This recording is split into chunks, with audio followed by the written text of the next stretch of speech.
Coming up with our roster of superhero was probably the biggest task we ever had to do.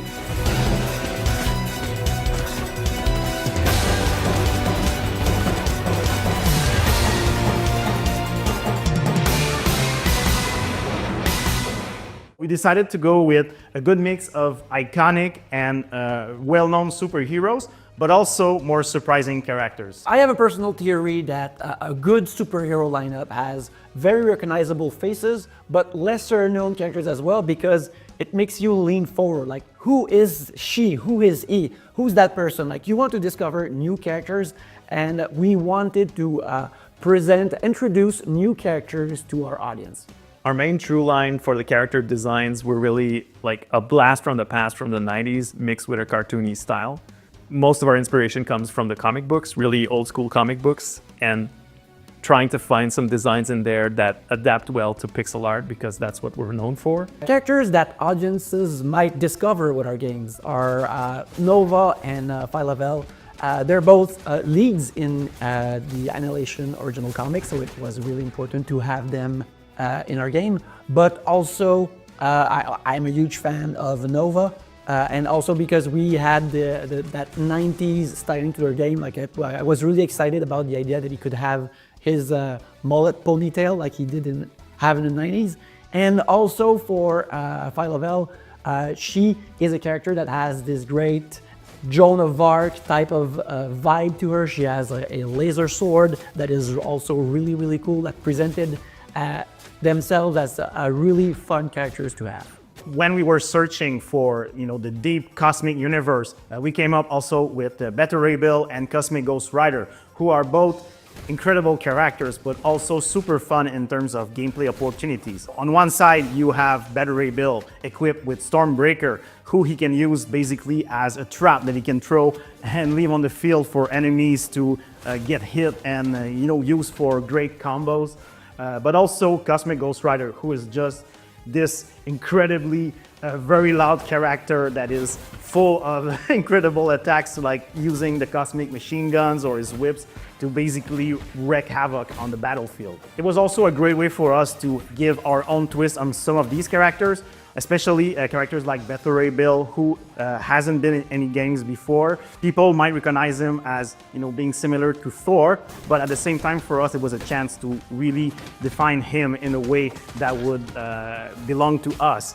And for those who are less familiar with Cosmic Ghost Rider, he is the combination of Ghost Rider and Frank Castle, aka the Punisher, combined into one amazing character. Again, if you open a comic book, like, you see these characters in different sizes, and it's part of their identity. Same thing with their powers, and it was a key part of how to present them in our game. I really love Spider-Man in our game because he's very true to himself. He's a very agile character who can web swing and reposition on the battlefield very quickly, but also use his webbings to slow down enemies and pull them with his iconic web shooters in order to really take control of the action. I really like Captain America. Like, he feels like he just walked off straight off the page. The shield throwing, the shield sling feels so good and so precise that I can't stop doing it. And also what is great is that you can combine both characters and have the strengths of Captain America, being able to hold the defensive line while calling in Spider-Man to basically do a web swinging kick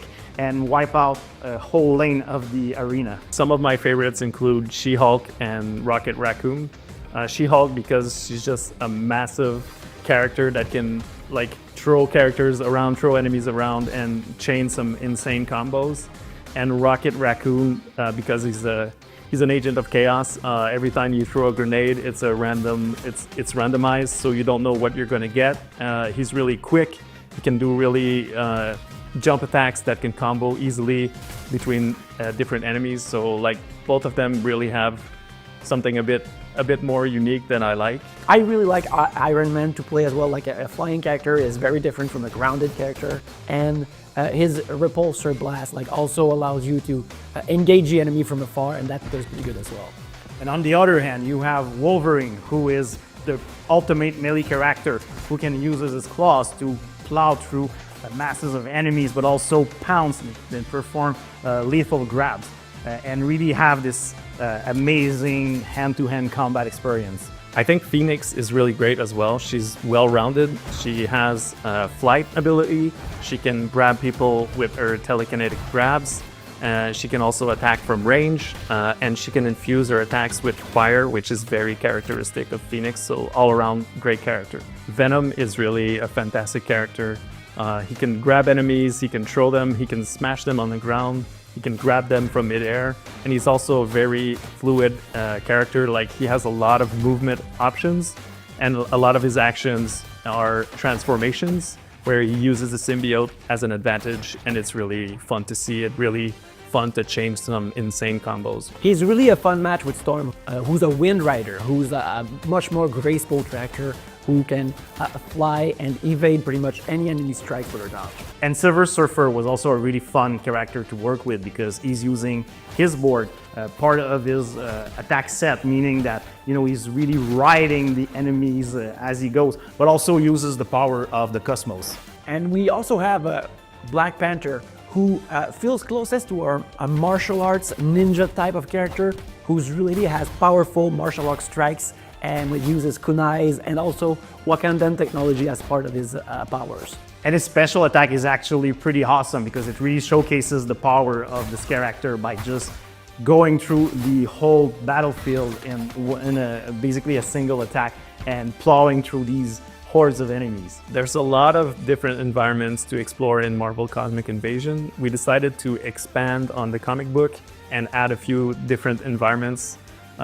Most notably Marvel's New York City, Wakanda, Genosha, Savage Land, all places on Earth, but also the story takes you to the cosmos. So you'll move on to Blue Area of the Moon, and then Clintar, Asgard, and a bunch of different places in the cosmos. And these places are also affecting the gameplay in many ways and are chock full of Marvel references for all you true believers out there.